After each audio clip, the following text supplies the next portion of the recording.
The Friendly Fire Show, episode 181 for the end of August 2021. I forgot the year because it doesn't matter at this point. We're still in lockdown here in Melbourne. I'm Steve. Hi. I'm Ben. I'm not in lockdown, so I'm just in regular old normal society where we still can't really do anything. Well, rub it in because you were telling me just before we started recording that you have a weird odor in your house because you have to go to work, like a physical location outside of your home, and That's leave it. a beloved family pet at the homestead. That's right. So he doesn't like that. And that's just, he shows me by doing whatever he wants on the tiles. So Is that a thing that you think is real? Is that because he is taking it out on you, or just because no, he's a fairly new because he's dog like to the world? 13 weeks old and he gets it sometimes and he's inside he does have a doggy door, but he's mastered coming, only got it last week. He's mastered coming back inside, but he hasn't quite realized that he can actually just go outside without us like showing him that the door's here. So he's getting it, but he hasn't quite got it yet.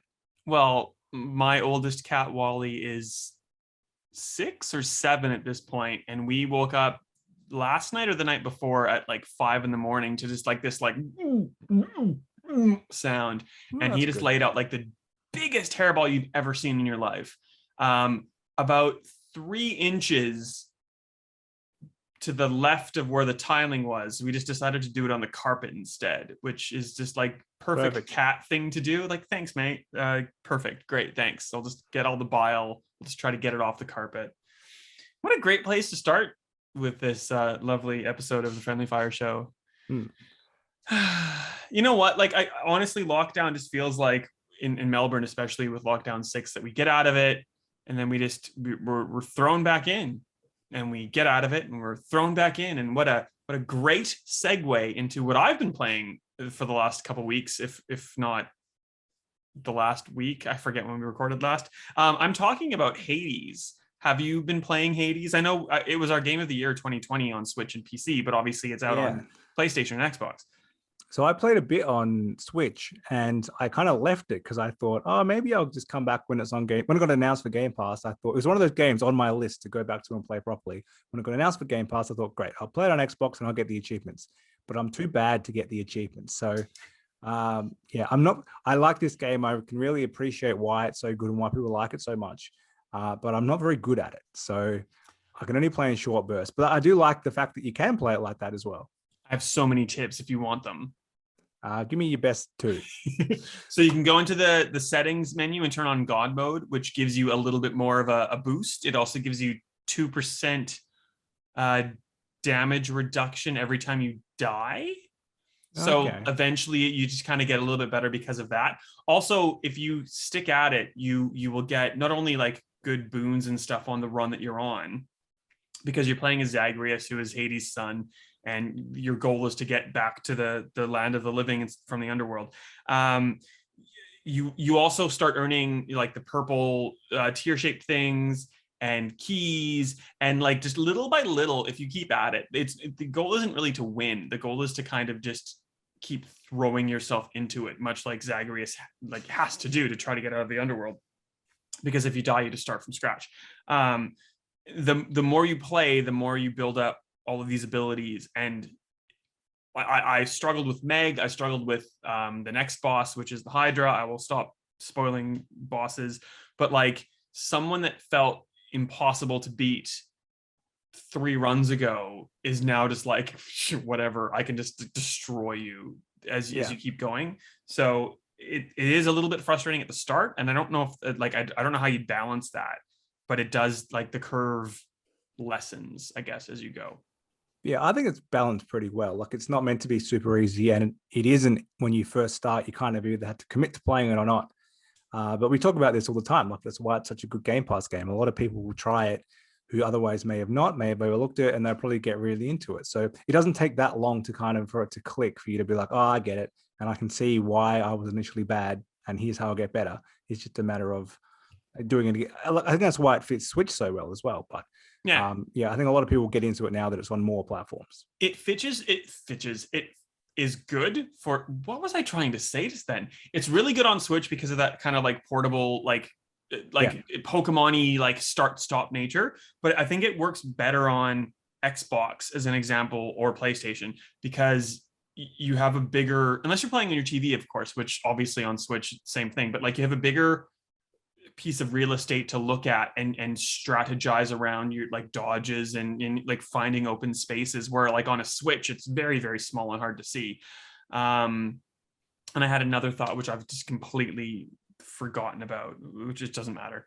I really like it. I find myself playing it when I should be doing something else, and I just like, just one more run. Like I'll get through this. It'll be fine.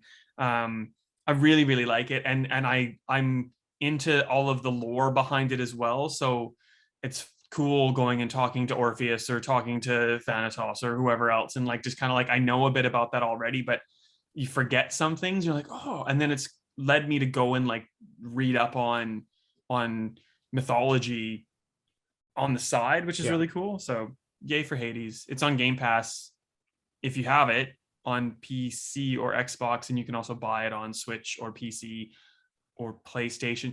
That's what I was going to say. If you happen to have it on PC, Steam, and Switch, that's the only two platforms that offer cross progression, so you can like bounce between the two and keep your progression, which is cool. Yeah. So yay, Hades. I've talked too much. Ben, we're recording. Are we pulling the veil back? I don't know. We're recording this at a time where we can talk about Call of Duty Vanguard and NHL 22. Admittedly, I know more probably firsthand than you do, but do you want to talk about Call of Duty Vanguard, because you are the Call of Duty guy out of the two of us?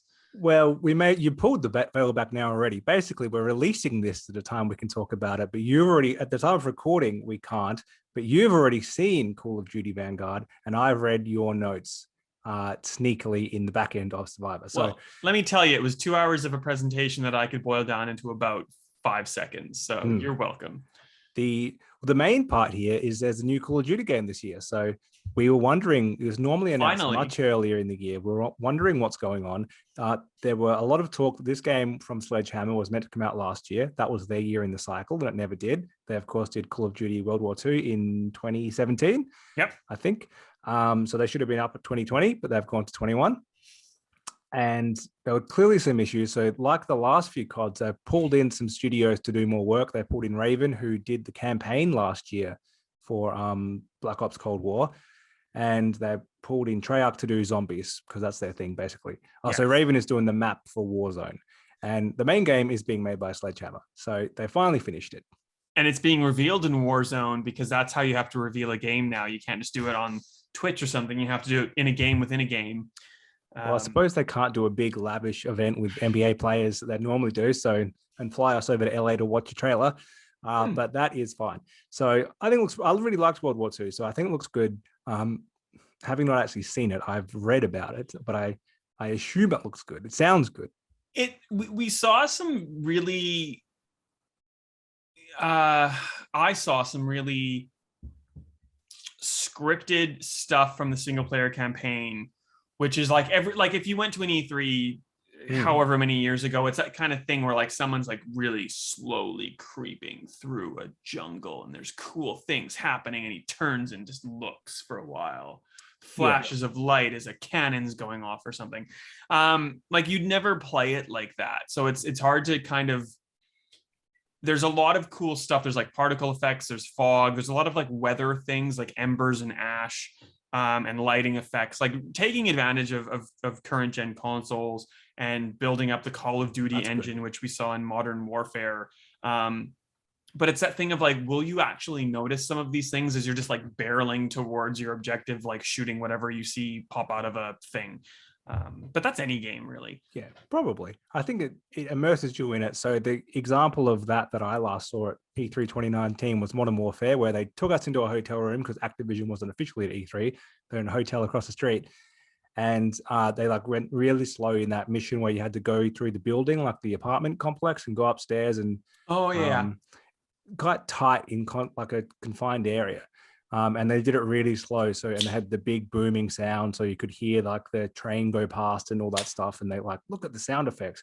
And it is really cool. You're right. You don't really notice when you play it properly, but you kind of subconsciously do, because it does build that whole atmosphere. You just kind of, you're not drawn into it like they try to show you. So it all builds into realism, which like I Mm. do understand, but like I didn't need a 2-hour presentation where they talked about recording airplane sounds for 20 minutes. Like okay, cool. Like I do think that some of these things are better being in the peripheral without having to be pointed out. But like that's fine.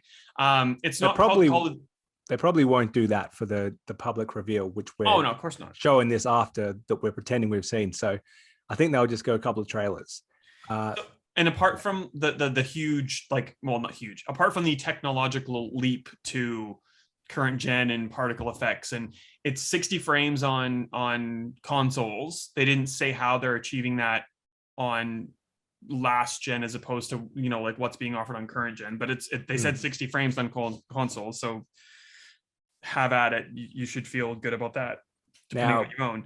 Cold War had a 120 mode as well, so I've been playing in 120 on Series X. They didn't mention 120 at all, but like this is the reveal of Call of Duty, which normally takes place in May. It's August. The game comes out in November, I want to say. There's been I have 3 games in my brain that I'm trying to figure out where the NDAs sit. So like it's weird that we don't know enough about this yet. Like the zombies thing by Treyarch is a prequel to the zombie stuff in Black Ops Cold War, so it's like the first kind of like zombies connected universe or whatever, if you want, with this cross media stuff. The reason why it's not, I guess, World War II Part 2, even though it technically is, really, is that Sledgehammer's really leaning upon the idea of special forces. So these were special operatives who weren't just soldiers kind of, you know, like charging towards an objective. These were specialized people working in small units, like, you know, for specific reasons. And it's a concept, according to Treyarch, or not Treyarch, according to Sledgehammer, because I'm not a war historian. It's something that kind of came about near the end of World War II, and it's something that we're more accustomed to with more modern wars. So like it's its own spin on World War II. It's still World War II, obviously, but not, you know, like a D-Day thing that you're used to seeing. And the other thing, quickly, sorry, I know I'm talking so much, is that it's built around the war that we're accustomed to seeing. So it's the other battles that kind of turn the tide in the war. So the Pacific, North Africa, etc. Sorry, Ben, I cut you off. I totally cut you off. Yeah, well, they potentially found part of World War II, which hasn't been in 50 games before. So when World War II, as in COD World War II, came out 4 years ago, I was actually glad they went back to it, because we'd had that big period of Modern Warfare, then Future Warfare, where everything got like double jumpy and wall running and super quick, and it really slowed it down. So I thought, great. Weirdly enough, Battlefield also went to World War II around the same time, I think the same year even. So it was kind of like, hang on, now we've been saturated with it. But I did like going back to that speed for just kind of like 1 year. And the fact that Battlefield's back going modern or Future Warfare this year, modern future, depending on how far away you think that is. Yeah. It could be either. It depends on how many advancements there are. Will we even get to 2042 at this point? Who knows? That's a good point. Yeah. I think it's good they're finally on different wavelengths in terms of the setting. So they'll be totally different in terms of that combat loop. They're different anyway in terms of scope, but I just think that having that different setting suits it really well if you're someone who plays both. I know a lot of people don't, but there is that group who do like to bounce between them. And I think they've accidentally nailed that. I don't think it's intentional. This game was meant to come out last year, but they've just it's hit a good spot. And the special forces, it suits multiplayer accidentally, because this is ultimately a 6v6 game. So you can just say Force 1 versus Force 2, and it makes sense. So yeah. And there is this Warzone integration. Raven's making a Vanguard themed map to go in Warzone. So like you might not even own Warzone, but you're going to potentially be playing as these special forces operators in Warzone. There was a teaser in Warzone already, which had Polina. She is modeled off of a Soviet sniper who actually was in World War II. She was in a teaser that went up like a week ago in anticipation of Vanguard. So she's going to be someone that you can play in Warzone. So like you might not even play Vanguard specifically, but you're going to be playing air quotes, Vanguard in Warzone, which is something that, like a Battlefield doesn't offer you, especially if you don't have the cash to drop on a new game. Yeah. Well, we'll look forward to seeing more. I'm glad they finally announced it. It was going to be announced at some point. That rumor that there would be no new CoD multiplayer this year seemed a bit far-fetched considering what a cat cow this is for Activision. So, yeah, we finally got there. Now, tell me what is going on with NHL, because I've never heard you so excited about an engine. I don't know if I am excited though. That's the thing. Oh. I'm excited because NHL 22 is finally going to the Frostbite engine, which is what they built Mass Effect Andromeda in, which is what all of DICE's games are in, Battlefield, obviously. FIFA and Madden maybe went at the same time. I can't remember. At least FIFA went first and Madden maybe followed shortly afterwards. But this is it's like a Frostbite as an engine, and it has different iterations. It's like 15 years old at this point.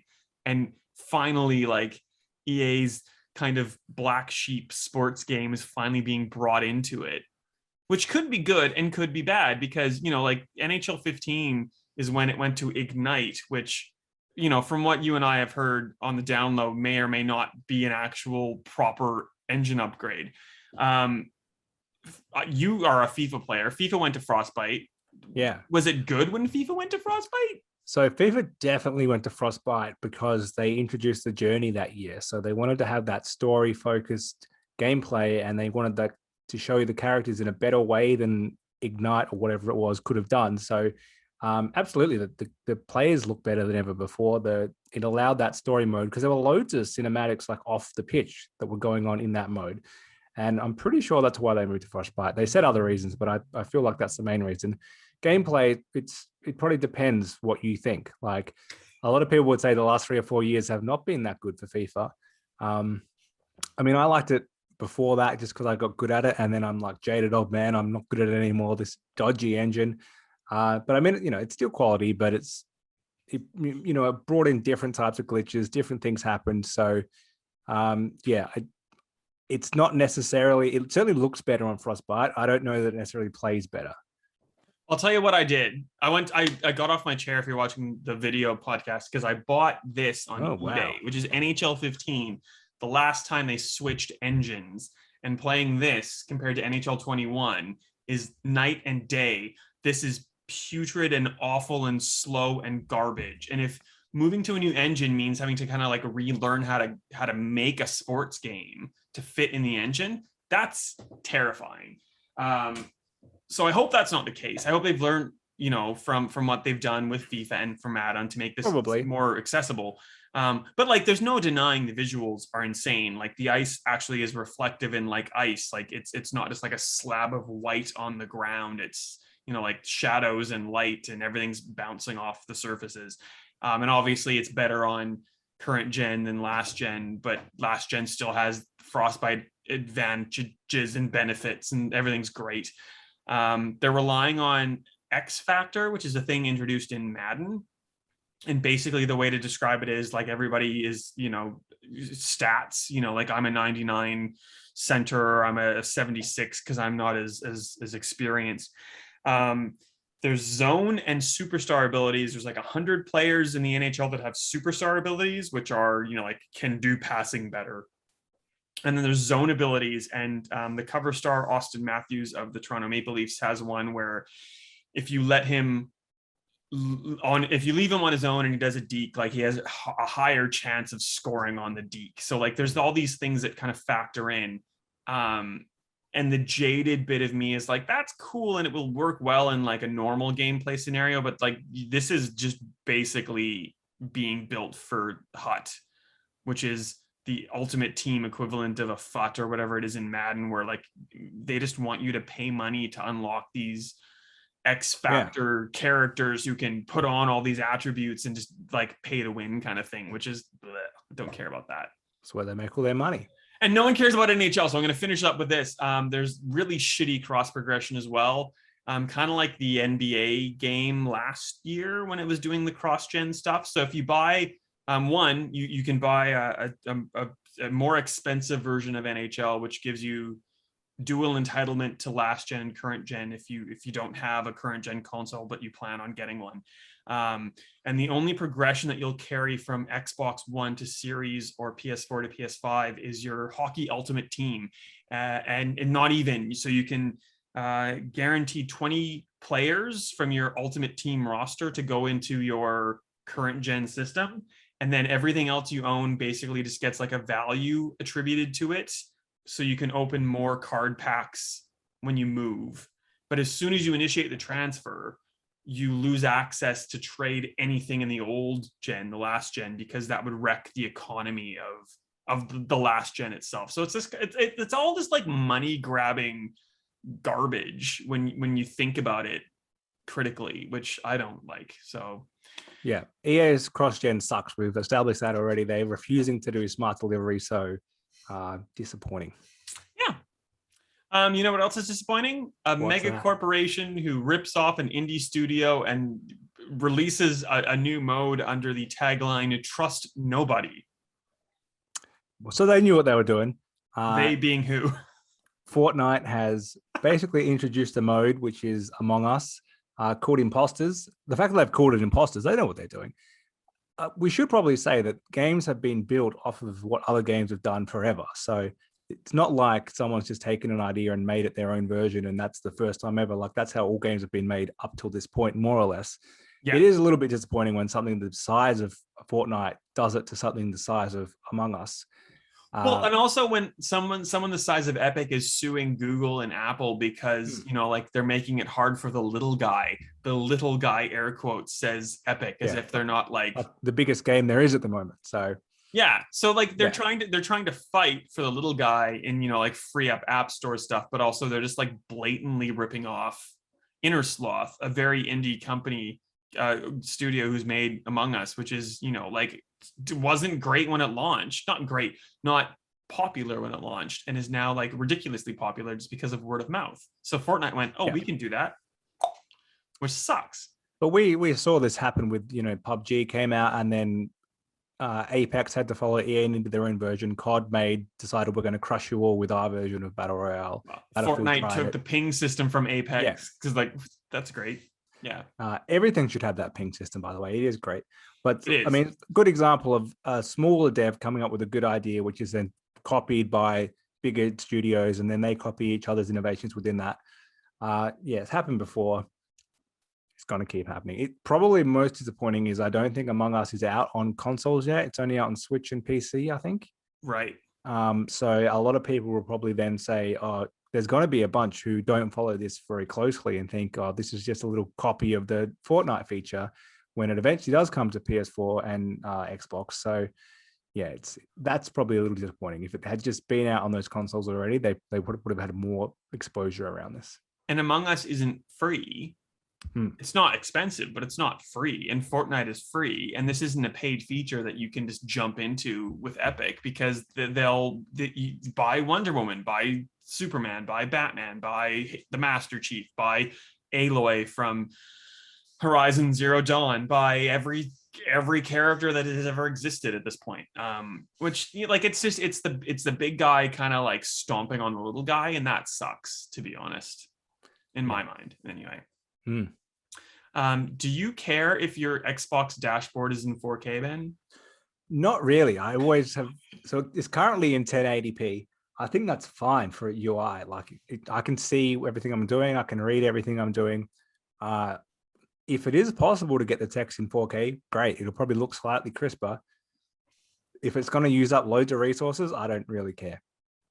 Imagine it will, but so like the news story is Xbox Alpha skip ahead insiders now have a 4K dashboard instead of a 1080p one.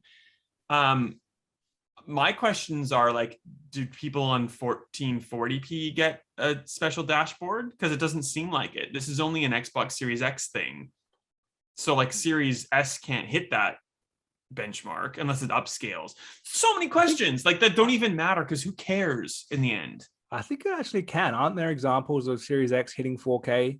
S, I mean, in certain circumstances. I thought it only went to 1440p though. But on the box, like that's what they say. Maybe. Anyway, either way, you're not going to notice much difference. It's probably just so that they can say our console is fully 4K for your 4K TV. So I can see why they wouldn't care about 1440p. It's not really for those people. Yeah. Yeah, if it's one of those things which was just on the list to do, like they couldn't get it done at launch because it was so minor, and they finally circled around to it, that's fine. Otherwise, yeah, it doesn't really bother me. I can read the screen perfectly fine, so I'm happy with it. Does it downscale from 4K? And like questions that no one cares about because it's literally just a tile. We hit like, hey, I want to play Hades, but that's something that happened. You're a Grand Theft Auto guy, aren't you? Yeah, well, I would love to play the trilogy again. So the rumor being that the PS2 era GTA trilogy, GTA 3, Vice City, and San Andreas, are currently being remastered. I think will even release this year for last gen, current gen, and Switch. Switch is surprising because if they've got this running in a strong way, but they've also got it running on Twitch, and I suppose they would have it on vanilla Xbox One all the way through to Series X. So that is Probably quite on a range. 360 and PS3. Like it's Rockstar, they'll do anything. I'm surprised. So, I mean, a version of San Andreas was released on 360, but I'm surprised these games haven't been remastered before. Like they will sell tens of millions of copies. They can easily slap a full, put the three games together. They can put $100 sticker on that. People will buy it, no problem. So, Well, yeah, you see this with like the Mario All Stars, and you also like Rockstar's in no hurry to put out GTA 6. Like they're making money hand over fist with 5 and everything else.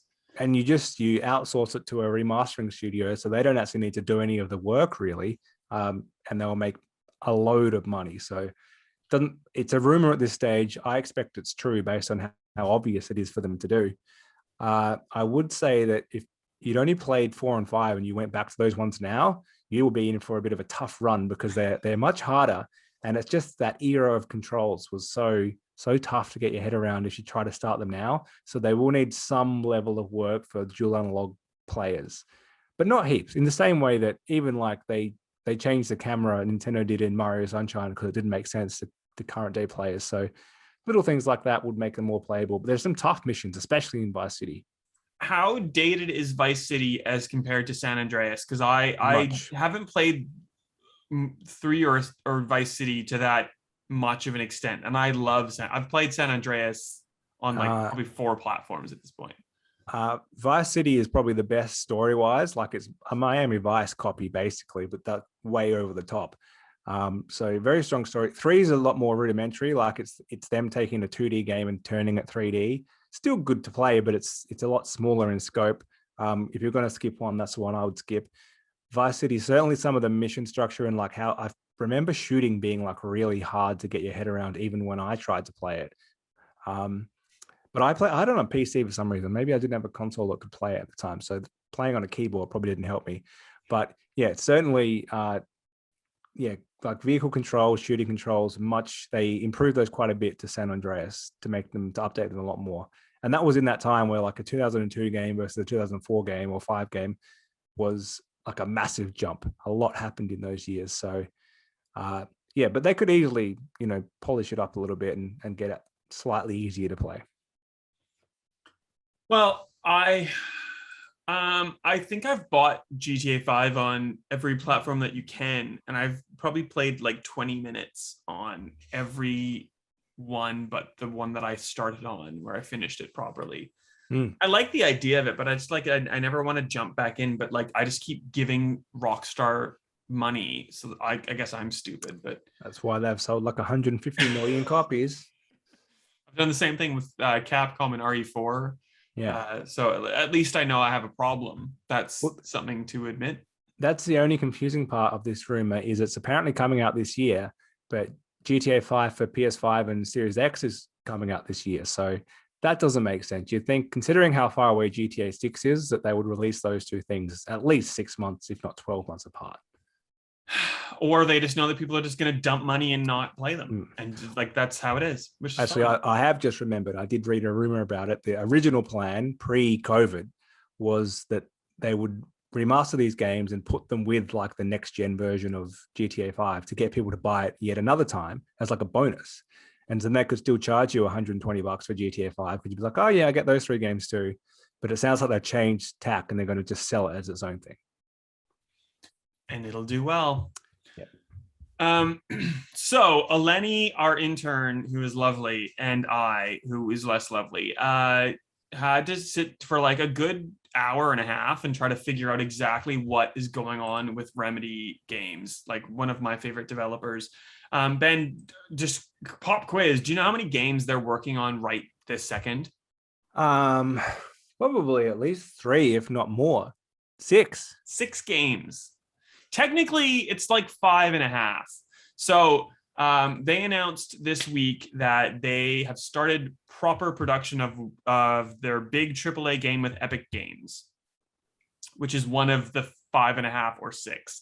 Let me just run through this with you quickly, and then we can talk about it. So 2 of those games are tied with Smilegate's Crossfire series. So Crossfire X is like the Xbox shooter that's coming out. What happened to that, by the way? That was meant to be out last year, wasn't it? It was meant to be out last year. It was year? delayed to this year, and who knows what's going on again. I previewed it like at the start of last year, like the multiplayer campaign. There was like an open beta even that you and I played in.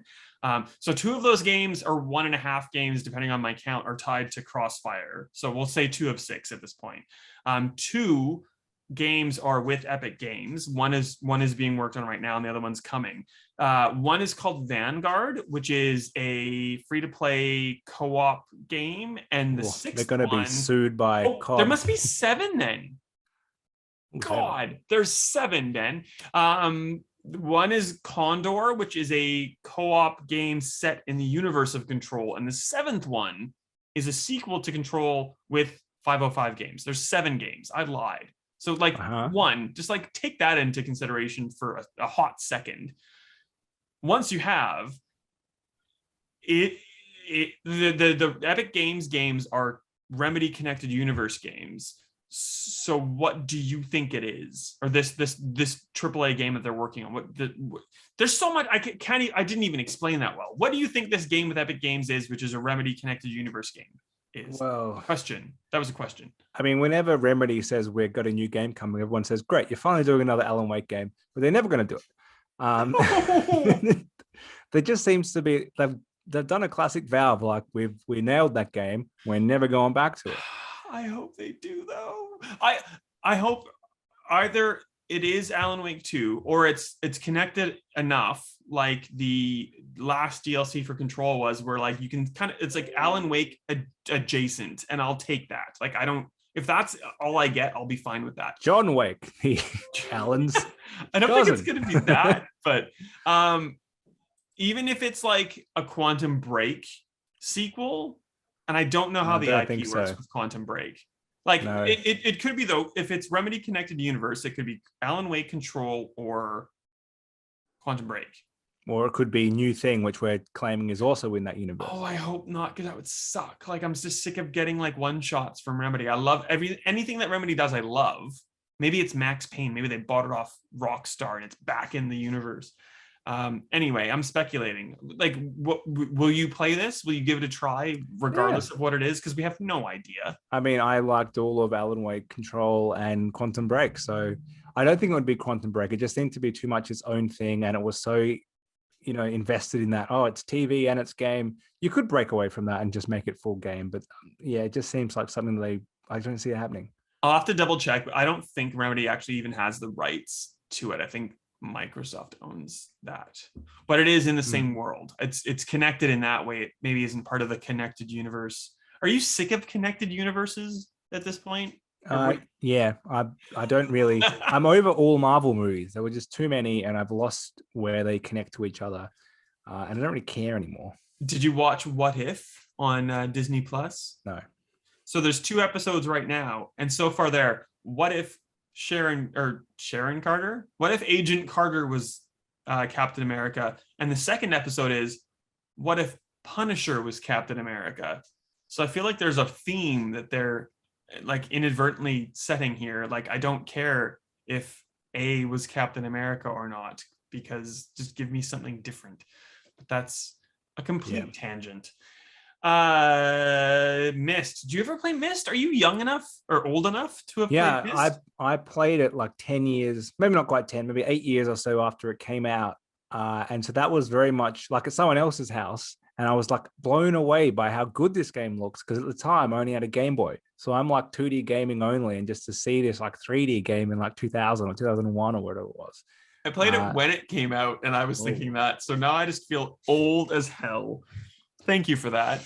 But just funnily enough, like a week or two ago, I saw like a tweet about, just like there's a Twitter account I followed that's just how long does this game take to complete? And it just randomly tweets out like this game takes 8 hours or 100 hours for completionists. And Myst came up, and I thought that's interesting. I didn't actually really recall playing it. Like I should play it because it's such a classic game. And then the next week, Xbox is like it's coming to Game Pass, and it's like this fully remastered version, which was actually announced last year, but everyone kind of missed that it was coming to Xbox, or maybe they didn't say Xbox. So I think that's kind of cool. It's such an old game to come to Game Pass. It's like a type of thing they haven't really done yet.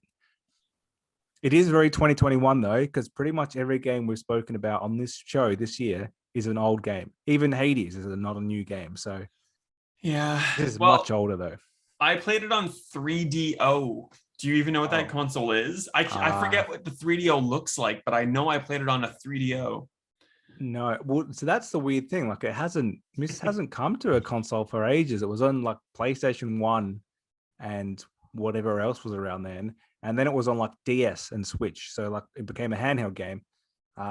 Back to consoles. It's kind of cool. And kind of like one of the first walking simulators, really. If not yeah, it is. First. So I don't know if it's good anymore. It's been a while since I played it, but if you have Game Pass, it's free. So like there's nothing stopping you from checking it out, which is kind of cool. Yeah. And there's a ton of stuff on Game Pass coming out in the next little while. If you've downloaded this when it comes out, 12 Minutes is already out, which is an Annapurna game, which I'm totally excited for. And That's like great. Psychonauts 2 comes out on the 25th. There's tons of other games between that, but like those are the big ticket ones, I reckon. Yeah, it's been a little quiet Game Pass the last month or so. I mean, there was Flight Hades Simulator. just came out on it. Come on. So Flight Sim was a pretty big one, but it kind of had a little lull. But now, like from Hades onwards, it's just a huge period. And I think yesterday they added a bunch of more EA Play games too. So yeah, and the Ascent, which is like that cyberpunk RPG top-down isometric thing. Anyway, yeah, tons of games. That's it. We're still on Xbox, I guess. Phil Spencer played a Steam Deck. Ben, what did he think? He played xCloud on Steam Deck, and he thought that was fantastic. That's probably why I would get one. But you can also just install Windows and install the Xbox app, and then play Game Pass games natively, and Steam games as well, and Epic Game Store games, which is probably what I would do if I were a Steam Deck. I probably wouldn't use the Steam OS. I would put my own Windows on there, just download the games, because we've talked. You could do that too. We've talked about before. xCloud works in Australia, and it works pretty well, but it's nowhere near as good as just downloading the game. Like it's a bit blotchy and stutters sometimes, so I'd prefer just to download it. And then you basically got yourself a Xbox Switch type of deal. So yeah, if we can ever get them here, because there's no indication they'll be sold anytime soon. Maybe next year. Yeah. Well, so I think he played like Halo Master Chief and Age of Empires 3 proper Steam releases on the deck as well, which he said were great. But like, it's at this point, like Sony's not going to make a Vita 2 or whatever you're going to call it, and Microsoft doesn't need to, because either you buy an Xbox or you buy an Xbox Series X with an X screen as manufactured by Australian geniuses, so like you have like a portable laptop to play Xbox, or you put it on your phone with a backbone, or your phone with a Razer Kishi, or you get a Steam Deck. Like you don't need a portable Microsoft device, because there are portable Microsoft devices. It's kind of clever. Yeah, I probably will get one now that I know it works really well with Game Pass. So if I can get one. Well, and it's like you, I have a gaming PC. You don't. This is all, by all intent and purpose, a gaming PC that you can either play as a handheld or connect to a monitor, and it is a gaming PC at that point. And you can use a peripheral to play it, like it's kind of like it's like a Switch, but with the shackles unshackled.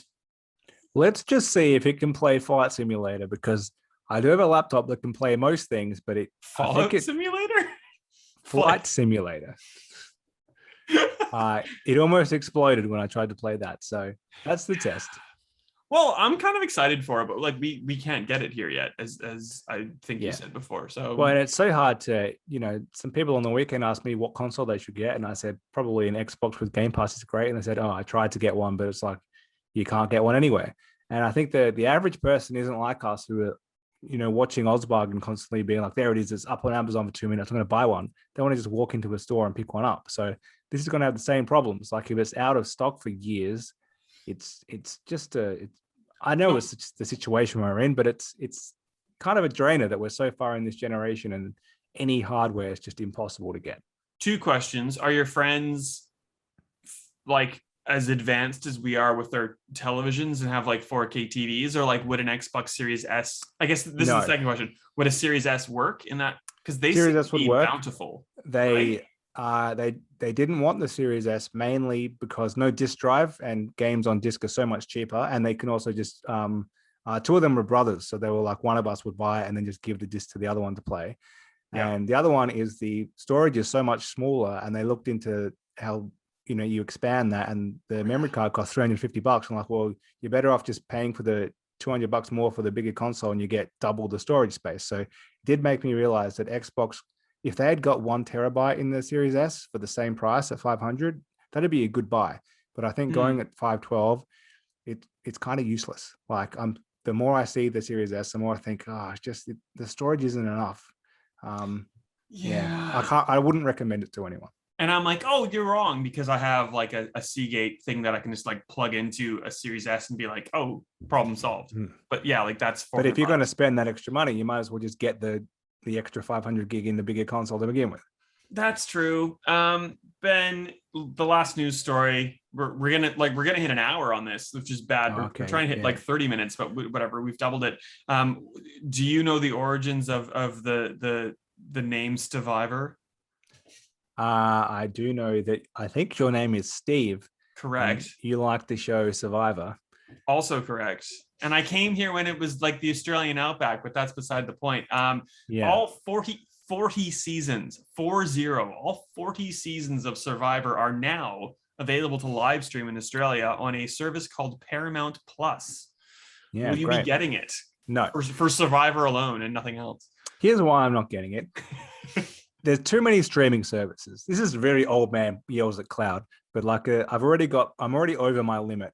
So I'm not taking on any more. Like I'm not, even if the best streaming service ever came out tomorrow, I wouldn't get it on the basis. I'm not even looking at any others. So it sucks that there's too many now.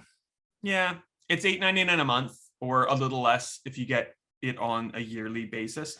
We have it. I'll fully admit to already having it, because one, I will watch the Survivor, like the 7 seasons of Survivor that I haven't seen, because I don't care about the Australian one. And like probably more importantly for me, because I do like watching TV shows that I am watching legally and not, getting on the BitTorrent channel. The new Star Trek franchises, Strange New Worlds and Prodigy, are going to be coming out pretty, like 99% coming out on Paramount Plus, because it's owned by CBS, which owns 10, which owns Viacom, which is Paramount. Yeah, have you watched Channel 10 recently? Like all they do is do Paramount ads. We watch on Monday nights. We watch Have You Been Paying Attention? I watched that last night briefly. Half the screen is Paramount Plus watermark. Like, and there's like 5-minute ads for Paramount Plus shows between episodes of whatever you're watching. Anyway, carry on. So like if you're a Star Trek fan right now in Australia, you have to have Amazon Prime Video for Lower Decks and Picard. You have to have Netflix for Discovery. You have to have Stan for the movies, and you have to have, is that all of them? Paramount Plus for the new shows coming up. That's like 5 streaming platforms for Star Trek. Oh, hot tip. Let alone anything else. Hot tip on streaming services, even though I just raged about them. If you go on your PS5 now and you download Apple TV, you get 6 months free for signing up through PS5. So I do have 6 months of Apple TV. I will be canceling after that 6 months, but Mythic Quest is quite good, which is the Ubisoft slightly involved show. I think they just kind of prompted it. But yeah, it's surprisingly entertaining. So that's about a game dev basically being a real jackass. Well, we were talking about Paramount Plus, but we're going to talk about Apple TV instead because there's nothing on Paramount Plus unless you like Survivor and Star Trek soon. Apple TV, there's an M. Night Shyamalan show called Servant, which is very, very good. Like very like what a twist, M. Night Shyamalan, but like, like you've seen his movies, you know what to expect to some degree. If you like that, watch that. Morning Wars or Morning Show, because it's Oh two yeah, different I heard of names that. with like Reese Witherspoon and not Lisa Kudrow. Who's the other one? Jennifer Aniston is also very good. There's like a bunch of decent stuff on Apple TV, which is not what we Yeah, were talking about. But there you I'll go. smash through it in my 6-month free trial. The last streaming thing I want to talk about is just because it took so long, is the Oh Kayo yeah. Sports app has finally launched on PS4 and 5 as of August 2021. And if you go to Stevivor, you'll find a story from November 2018 where the CEO of Kayo said, we're launching on PlayStation just around the corner. It'll be out early 2019. That is 2.5 years late. So they But also said, pandemic, Ben, pandemic. well, that was a year and a bit before any pandemic. They've also said at the time it's coming to Xbox soon. So I guess 2026 it might come to Yeah, Xbox. 2024 I don't know. or 5. And as much as I do use KO, the complaint I had about it is it's too hard because every other streaming service, you are someone more of my parents' age, and they just want to press a button on their TV remote and there's the app. They don't want to have a different box for whatever they're using. And the fact that KO is on almost nothing, they're not going to do Chromecasting to get it, so they're just not interested. That's its fault. It's taking forever to get on other devices. It's meant to be on LG TVs 3 years ago as well, and it's still not there. Like, come on, hire a developer or something. So like the weird, and back to Paramount Plus really quickly, the weird thing about Paramount Plus is that it launched in the States in March and it's launched now in Australia. The States on Xbox has a Paramount Plus app, which you can download if you like switch to US. It's still CBS across the world. You can download it if you kind of circumvent the system in Australia, and like assumedly because you're paying Paramount for the service, you'd think that you could launch it, and it just like completely fails. It's just like, I don't know what's happening here in Australia, what's going on. So like they've launched this thing months ago and they've launched it in Australia, but they've like half launched it, side launched it. It's just Classic. like, come on, like you should know by now, just get it right. Yeah. Anyway, Ben, to round us off, it's a quiet week or fortnight in delays, but there's still things delayed. So what do we got?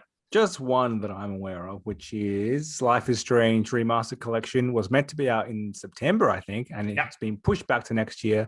But the good news is, if you'd like to play the first Life is Strange game, you can just play it on basically any console.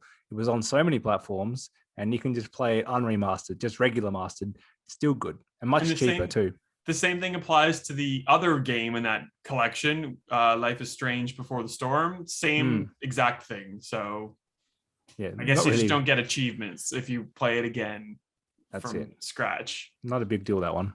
So just wait till 2022 if that's your concern, really. But True Colors still comes out in September, and so does the DLC, which revolves around Steph from Before the Storm, whatever deck 9, deck 13, deck 9 did. Anyway, I'm not used to recording on the same computer that I have everything else going on, so sorry about all the noises in the background. Ben, how do we find you on the internet? I am Ben_Salter on Twitter, and yourself.